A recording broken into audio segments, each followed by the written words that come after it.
Thank you for joining me on the Investing for Freedom podcast. Today, I've got a special guest, actually a more recent friend, somebody that I've had the privilege of getting to know recently, and actually heading to a pretty amazing event that he puts on here coming up in the next couple months. So I'm very, very excited to bring Kyle Depiesse. Did I get it? Yes, you nailed it, man. Yeah. Sweet. It's good to be here, Mike. I'm excited for this. This is cool. And it always starts off well when someone says my last name correctly, so I'm excited. Yeah, and just full disclosure, I had to like run through that a couple times. I could see it in your head just rolling through. Like, how do I get this right? Don't screw it up. Don't screw it up. Yeah, and funny enough, my last name everybody slaughters Ayala, but for whatever reason, it's Ayala. Even yeah. So Kyle and I were just in an event and we had dinner together a couple times and we played a new form of credit card roulette where the whole table was like crazy last names. And so whatever name the waitress got right, they had to pay. And so that was fun. So yeah, I like that game. Kyle, I appreciate you taking the time to be on with us. I think my guests are going to get a lot out of you and just your experience and everything you bring to life. So I appreciate it. Yeah, thanks for having me, Mike. I'm excited for this. So let's get into the 4 questions. So who's had the greatest impact on your life? You know what's funny, Mike, is I asked this question on my podcast too, and I love this question. And I have to give 2 answers. First would be both my parents have been incredibly influential and impactful in my life, but it's specifically my father, just the father-son thing. And then I had a tremendous teacher in high school. His name is Mr. Sampson, who, I went to a small school. So he was my track coach, my Spanish teacher, my musical coach, student council. Like, he did everything because you have to be. And I was in a small school, so I had to do everything too. But he was everything to all kids. So he wasn't just a teacher, but he was a mentor. And now he's actually become a pretty good friend. So those are the 2 people that I would say. That is amazing when you take a relationship from so far back and they stay in your life. One of my first bosses in the restaurant industry, he's that still for me. It's kind of crazy. Yeah, it's cool. It's cool to see that. If you could narrow it down to one thing that has had the greatest impact on your success, what would you say that is? I have to think about it, but I don't, because my wife, Lois, who there aren't too many women under the age of 70 with the name Lois, but she is under the age of 70. She has been that person for me. We balance each other out. And I think maybe many people are, if you're listening and they're married, opposites attract. And my wife and I are very opposite in a lot of things. And we've helped balance each other out. And she's allowed me the space, the time, and everything to really figure out what I want to do with my life. And I've got that figured out now at 40 years old, but she allowed me that space to do it. And she's been incredibly important on that success path. That's awesome. I'm fortunate to have that in my life as well. Yeah. That's that saying, behind every great man is a great woman, right? Absolutely. Yep. Yeah. What was your greatest setback and what did you learn from it? Greatest setback. When I was a lot of my career is corporate. So when I was in corporate world, I was at Target headquarters, and I applied for a job that I really, really wanted. It was like a head corporate trainer. And I never forget this. And this was probably 2012, maybe. It's a long time ago. And the divisional of that area, it was my final interview, and he was giving me feedback on why I didn't get the job. And he told me that I didn't have the personality to be a trainer at Target. And man, at that age, in my young 30s, like, I was gutted. That really was tough to hear. And I was like, wait a minute, I thought like this was my gifting. I thought that this was what I was supposed to do. And here I am, I'm being told by a guy, like, basically, I don't have the personality. It's not within me to do it. And so that was really tough. But I learned from that. I was in a tailspin for a little bit, but I learned from that, like, you can't allow someone else to have that power over you and speak that into your life, because I could easily then have gone forth and said, you know what, I just don't have that personality. I'm not going to become a teacher. It's not within me. And so I've kind of taken that back and said, that was just, his perspective on it, and it's not the reality. And here I am, I'm teaching now in a really unique way, and I'm successful at it. So I learned that, some people are going to have opinions and perspectives on you, and you can't allow that to become your reality. That's so good. What is the piece of advice you find sharing with people the most? Find yourself sharing with people the most? I love this question. And what I learned through my professional and personal journey, right? Because it all weaves together, is that because I got really caught up in chasing the success ladder and climbing the corporate ladder and doing it at all costs. And so the advice that I share is you don't have to sacrifice your personal balance sheet for your professional balance sheet, because there's no success at work that covers up for failing at home.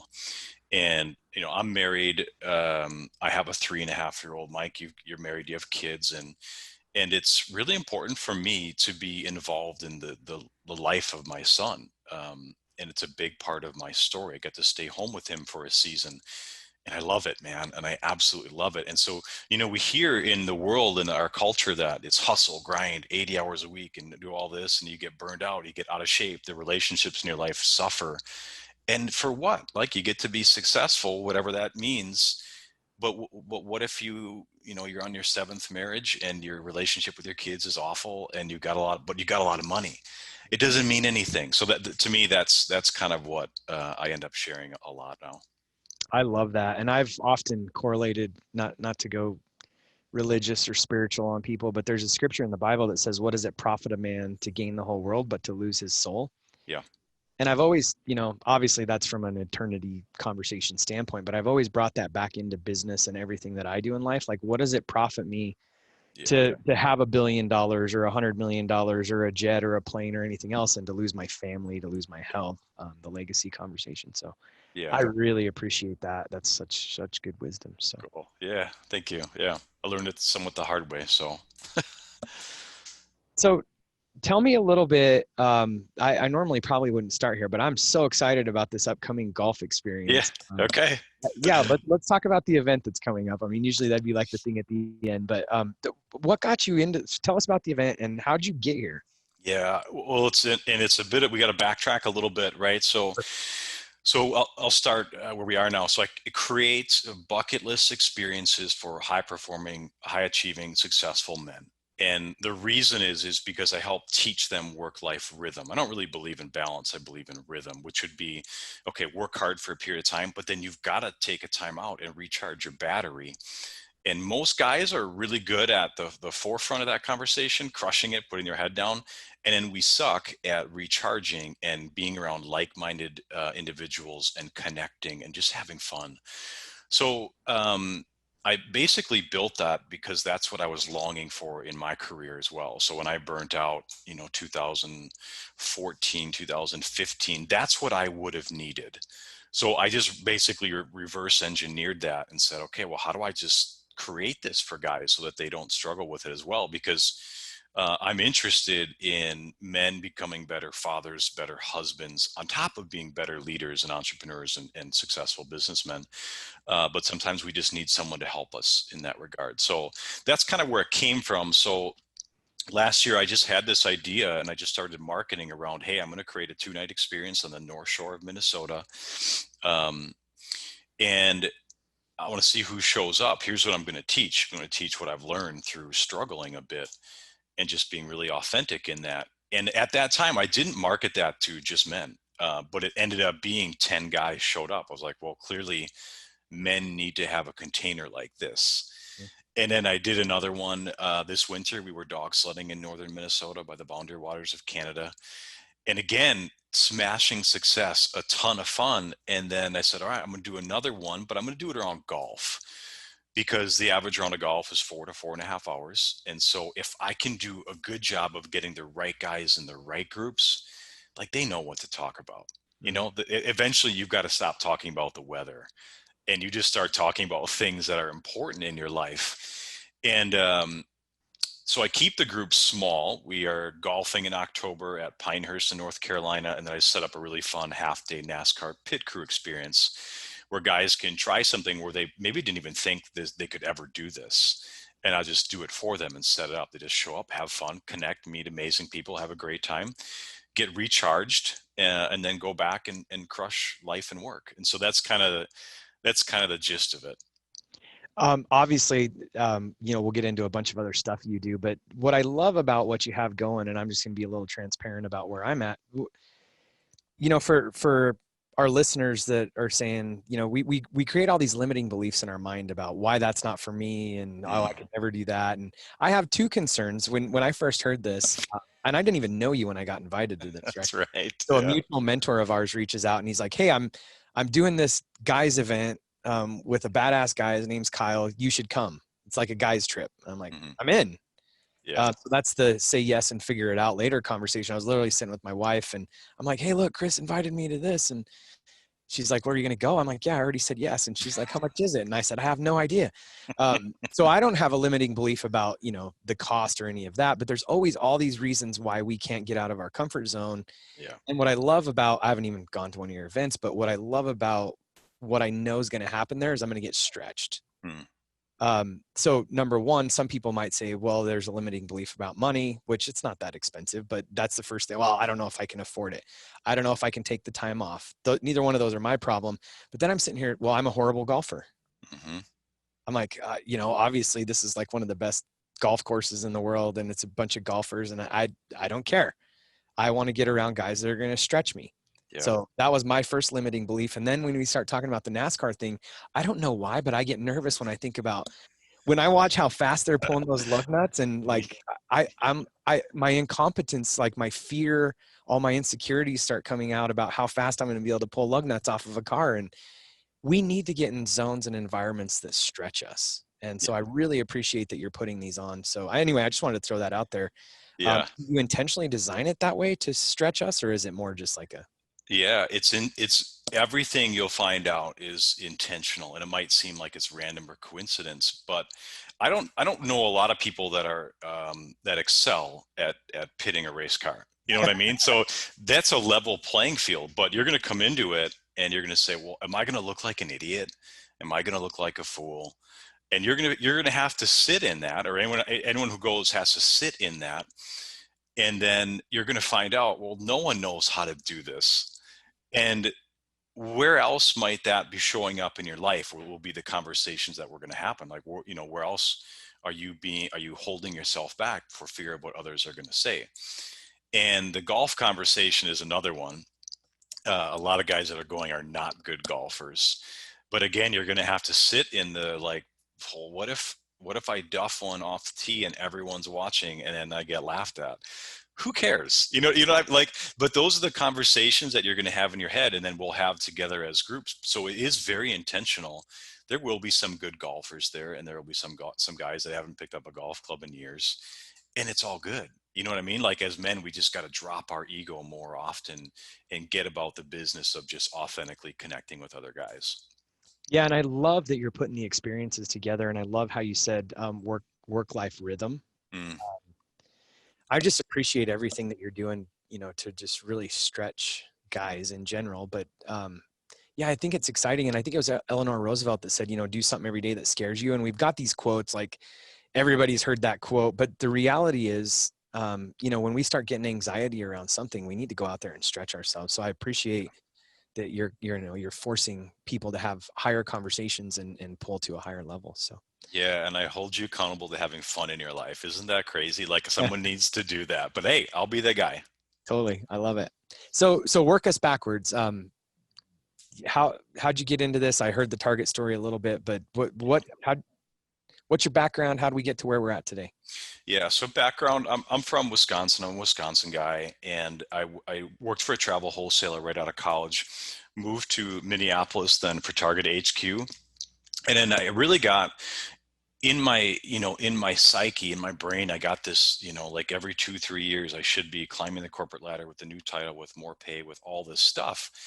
And, that eventually catches up with me. I worked for Carlson Residor Hotel Group for a while, and I worked on their owned portfolio of Radisson hotels. And then I moved over to video game distribution. Again, nothing to do with any of my previous path, but I just felt like I should be working my way up, right? I should be get promoted. And so yeah, all that caught up with me in 2014, 15. I got just completely burned out. And I just started asking the question, well, okay, what am I good at? What have I learned? How can I utilize my story to make an impact on other people? And that's really where a lot of this started to come up, is like, I enjoy connecting with guys.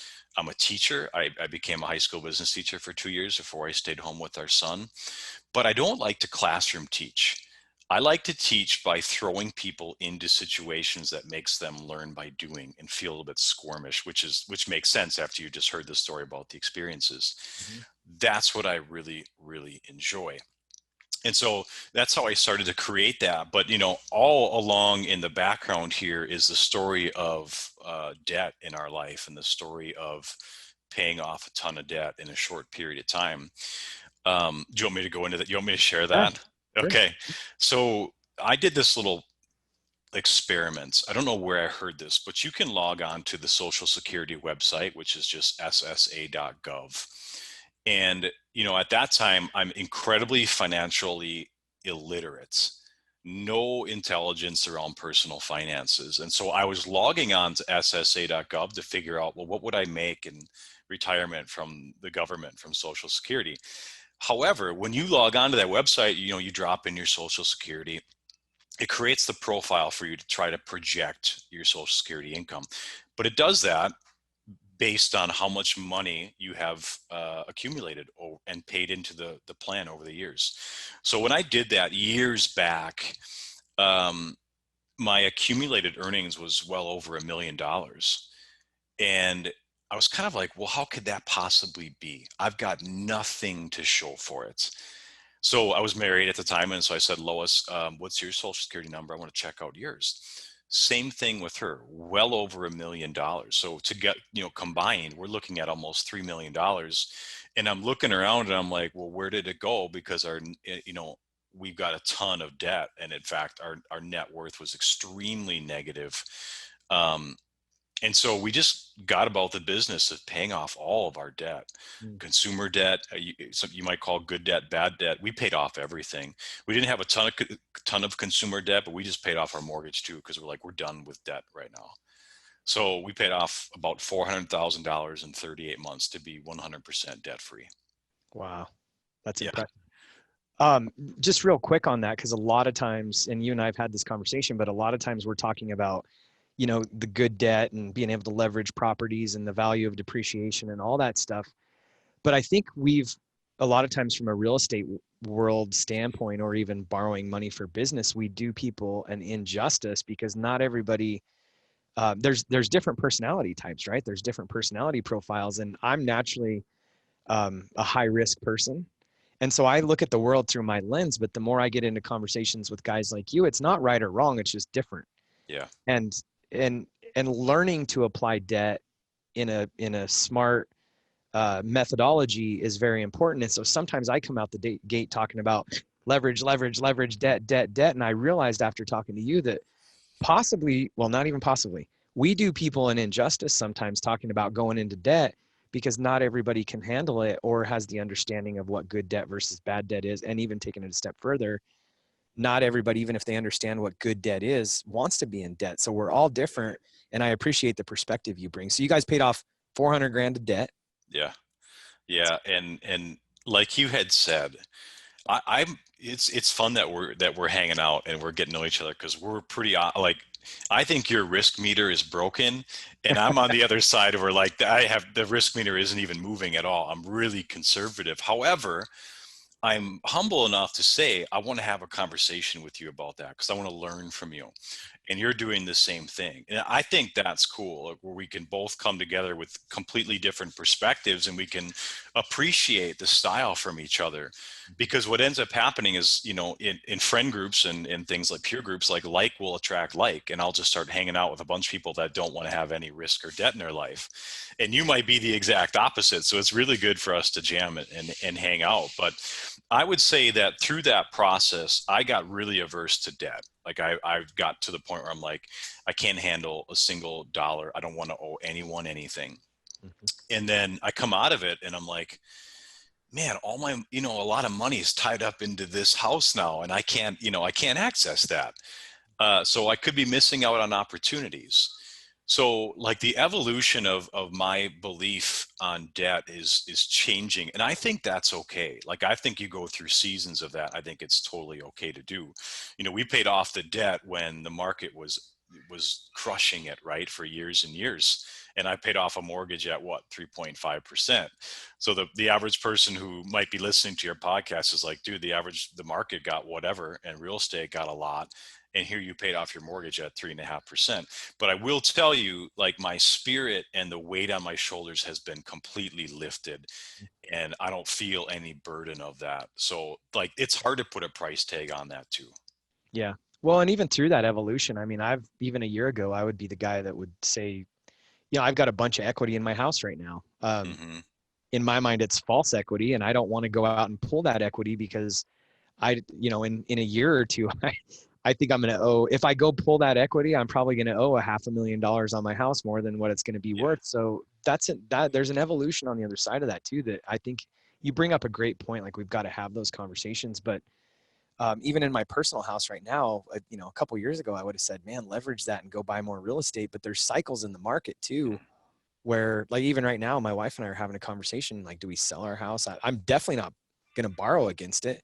Yeah. Because to your point, like, you know, there's weight of what's coming in the world too. And so there's different world cycles that you have to watch for when you're talking about the debt conversation too. Yeah. And I think that's where it's okay to be in seasons of it. So, I mean, if we got, we've got well, our house is completely paid off, but we're selling it.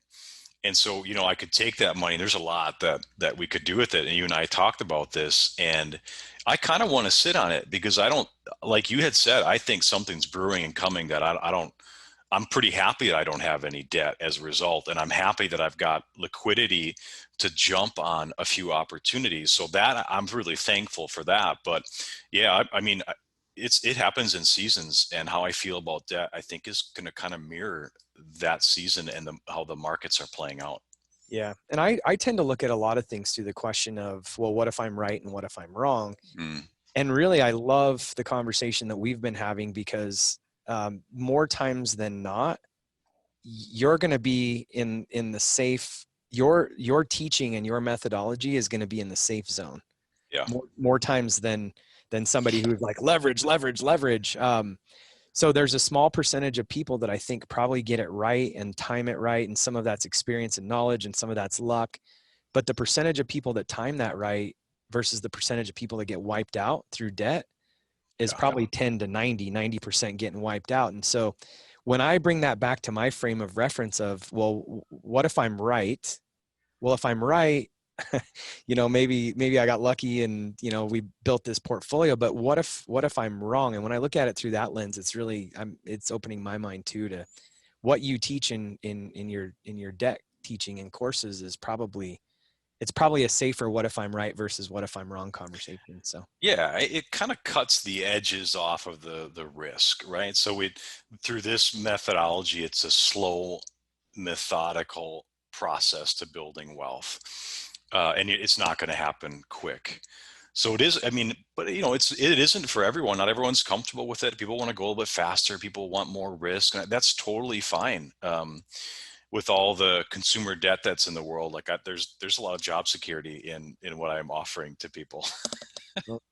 So let's talk a little bit more about like that evolution. How'd you get into it? Is it just because you guys paid off your debt and started Yep. changing your mindset around it? And then, Yeah, that was pretty much it. So I had found Dave Ramsey through that process, and oddly enough, when I was a high school business teacher, I taught Dave Ramsey's course to high schoolers.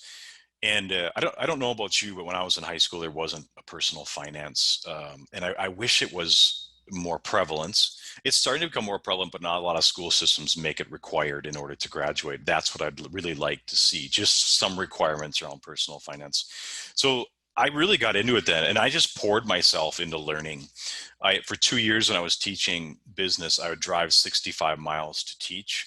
So I just consumed podcast after, which is amazing. I mean, it's a commuter's, master's degree in personal finance.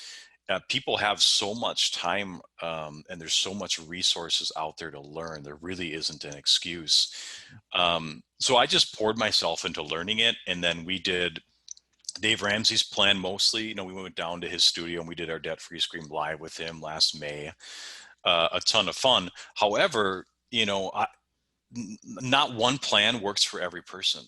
So when I went through it, I was like, yeah, I like it, but his teaching, if you don't know it, is a series of steps, and his first step is save $1,000.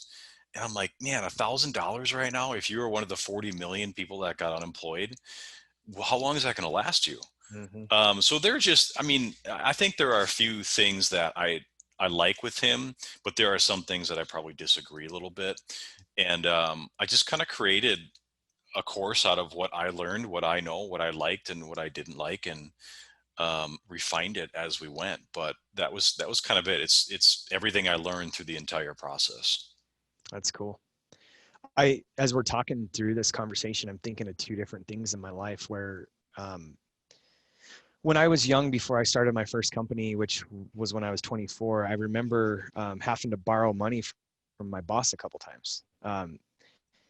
This is funny. I actually borrowed the money to buy my wife's wedding ring. That's how poor I was back then, but Yeah. or how bad I was with my money. So I'm kind of like, I'm having these like revelations as I'm listening to you.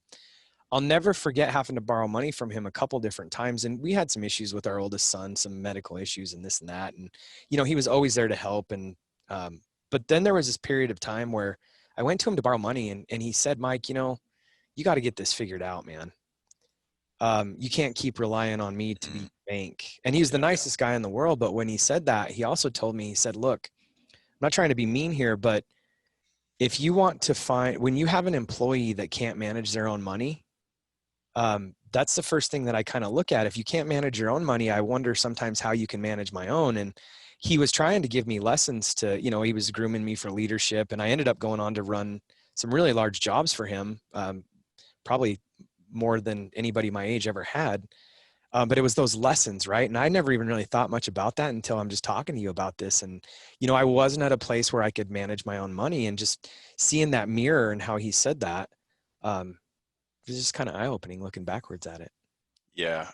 I think we remember a few instances like that in our life that really kind of change us, right? They change the trajectory of things. And so a lot of times those are humbling conversations, humbling experiences, but those are the most important and impactful. Mm-hmm. So you guys paid off the $400,000 of debt, and then you kind of set this mission to go out there and help other people do that. What does that process look like? Yeah, so a few different ways that I do this. I currently have group coaching that I do through Zoom, and that's a process where I bring about 10 people together at once. If I do more than 10, it just gets to be hard to get the one-on-one interaction that people crave, and there's too many people. So I do what I call 99 days to money momentum. So over the course of just over 3 months, I walk with people through this process that I teach them through. We deal with the very tactics, fundamental to start, like budgeting, tracking your spending, all this. And then we'll get into more money mindset, because I think a lot of people maybe don't realize this, but you've got a blueprint on how you interact with money and what your relationship with money is.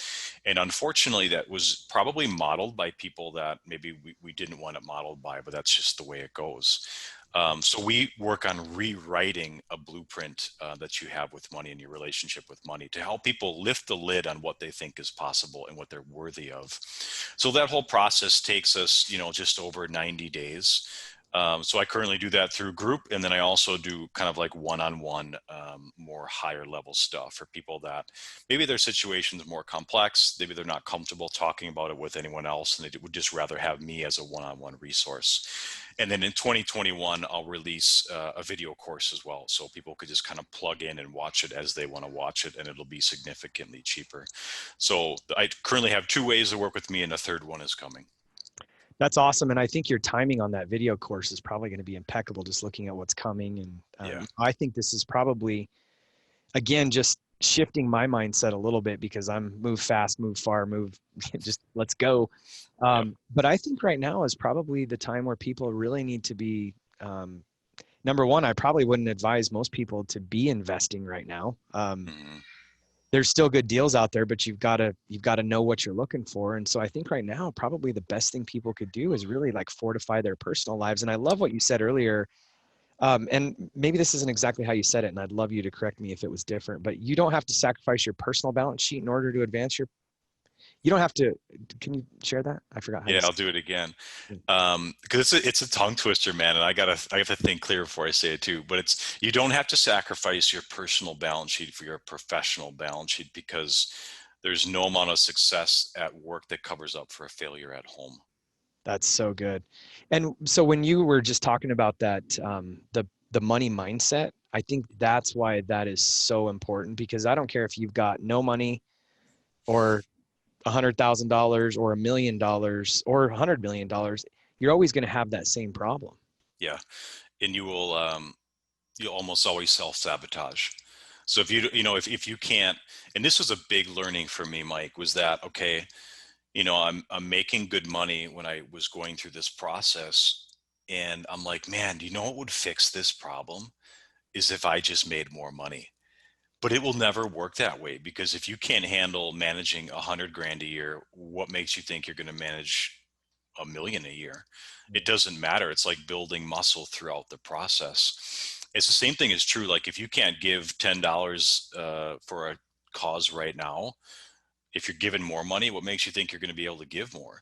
You Yeah. have to be able to work on that now. And I'm a man of faith, and so to me it was like, well, God, just can't you just give me more money? I'll figure it out. But put yourself in his shoes. Like, why would he's like, dude, why would I give you more money when you can't handle what I've currently been giving you? So those are some of the real mind twists that I had to work through, and really got me straightened out in a hurry. That's so good. We were just at the event in Breckenridge, and one of the things that David Osborne was talking about is like, who do I have to get rid of in my life? Um, what about me do I have to get rid of? And then who do I have to become in order to get to where I want to go? And that's exactly what Yeah. I'm hearing you say is like, in order to really progress, you've got to become a different person. You've got to Yep. change the way you're thinking. And that's really what I'm hearing, that you help people do around money. Yeah. You got to make room for the new by getting rid of some of the old. And I literally was just on, before you and I jumped on, I had a couple that I was coaching through, and the gentleman had some money blueprint issues that stemmed way, way, way back. And he's trying to step into a new version of this, but he's got to release that first. And if he doesn't, he's not going to be able to. He will continue to self sabotage, and it'll just be a cycle he'll continue to be stuck in. Yeah. And I think this kind of goes back to the lug nuts on the NASCAR. Sometimes this isn't comfortable. Like it's Yeah. not comfortable looking at a mirror, and I think a lot of people want to avoid it. But the thing that I'll throw out there right now, just having spent some time with you, like if I was going to have somebody dig into those deep areas of my life, I'd want it to be you, man. Yeah, well, I appreciate that. Yeah, I enjoy it, and I've been there too. So all the conversations I ask people to have, I've had as well. And so I think that's hopefully people realize like that if you want someone to guide you in this process, it should be someone who's been there. And I've been into all those deep, dark conversations that aren't fun. They're not comfortable. And yeah, I love going through that process with people. Yeah, it's apparent, and you're so passionate about it. So I want to dig on some. So a lot of my listeners, I think, are probably still in the W-2 realm. They're Mhm. they're working on their career, but they're understanding that they want some form of freedom. Tell me what that journey was like climbing the corporate ladder, having the revelation, and then going through teaching and coaching, and talk us Yeah. through that. Yes. So I had a revelation it was Thanksgiving Day of 2013. I was in the video game distribution e-commerce world. So right, Black Friday, all that stuff is our big time. And my wife and I were hosting, my parents from Wisconsin, my brother from Wisconsin, and my other brother from Washington at that time. And on Thanksgiving morning, I had to go into work at 3 a.m. And I get in there and I look around and there's no one in here, no one at work, but just me. And I'm asking, I'm like, what am I doing? I have my family who they're all from out of state. They're visiting for a holiday that I'm supposed to be hosting. And here I am on my own building someone else's empire. And I'm like, is this worth it? And I just had that moment that I had to sit in that feeling and say, you know, I'm putting work in front of family, and it's not even my own business that I'm building. I'm like, what's going on here? And so that was a really tough conversation, but I had to have it because that's what started the process. So if someone's in it, they're like, man, I'm W-2, I want to get out, do my own thing. First, understand that it is a process. It's not going to happen overnight. But literally every single day, I wanted to walk into work and just say, I'm done. I quit. But unfortunately, my wife and I had we were living our means up to two incomes. Mm. So I couldn't do it. So first would be understand that it's a process. Second would be to really have some sort of plan, and that probably involves finances, and that might involve getting your lifestyle down to one income so that you can pull the plug and start to work on something else. And then I asked several questions like, okay, what am I really good at? What do I love doing? And how is my story somewhere in the middle of this that can impact others through doing what I'm doing? And then if you can put all those things together, you'll find some real magic. And that's designing around fulfillment that I call. It's using your gifts, your talents, and your story to make an impact on other people.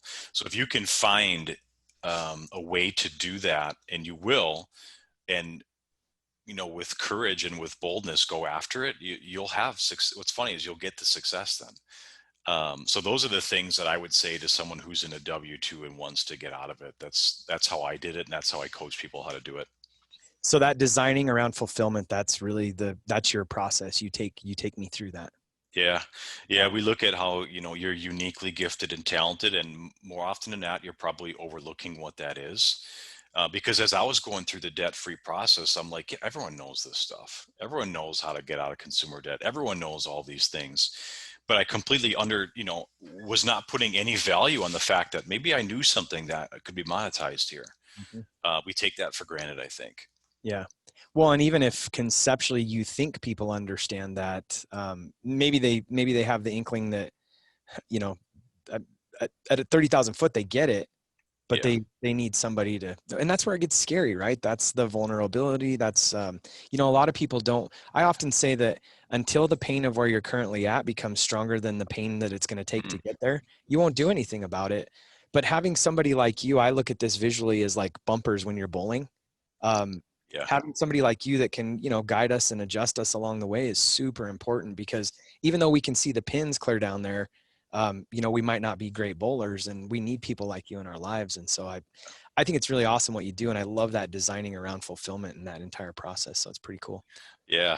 Thanks. Yeah. I didn't know you were a bumper bowler, but I'll remember that. Yeah. Don't ever, well, it's like my golf game, right? Yeah, that's funny.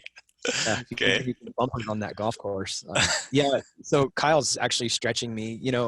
I often talk about this at Investing for Freedom, but what do you really want? Why do you want it? What are you going to do to get it? Measure results and adjust, right? It's extremely important.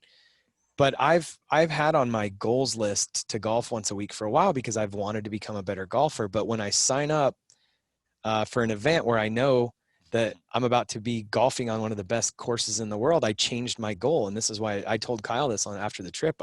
I set a goal to hit 500 golf balls a week. So when you bring that down, like, to me, I wasn't golfing once a week. I never stuck to that goal. But if I say I'm going to hit 500 golf balls a week, it just brings it down and brings it in perspective. So, I don't remember who said this, but I heard this somewhere. It's always stuck with me, but the magic happens after you commit. And if you look at this example, and it might be kind of a fun example, you committed to this experience, and now you're like, well, now I got to figure out how to do this. But if you hadn't have had like this commitment, like, hey, I'm committing, I'm jumping in, you wouldn't have gotten around to it in months, or if ever. So you can take that same little fun saying and apply it to anything. The magic really happens after you commit. yeah. Well, I think sometimes there's no sense of urgency, or we even think we have time, right? And it's just even bringing it back to, what you teach people. we think we have time. You know, I'll deal with that debt later. Yeah. I'll create my plan to get out of my W-2. There, by the way, there's a ton of people that don't ever want to leave their W-2 jobs, and that's Yeah. okay. Nothing wrong with it. Yeah. No, but it doesn't mean that they don't want more things out of life. I think 99% of us want more out of life than what we're currently doing or achieving. And so that's where, you know, beginning to get real about that and having the conversation is extremely important. There's no sense of urgency because we think we have time. Yeah. The reality is, if you don't start taking actions and steps and commit to going to Pinehurst with Kyle, then there's no sense of urgency, right? And so, Yeah.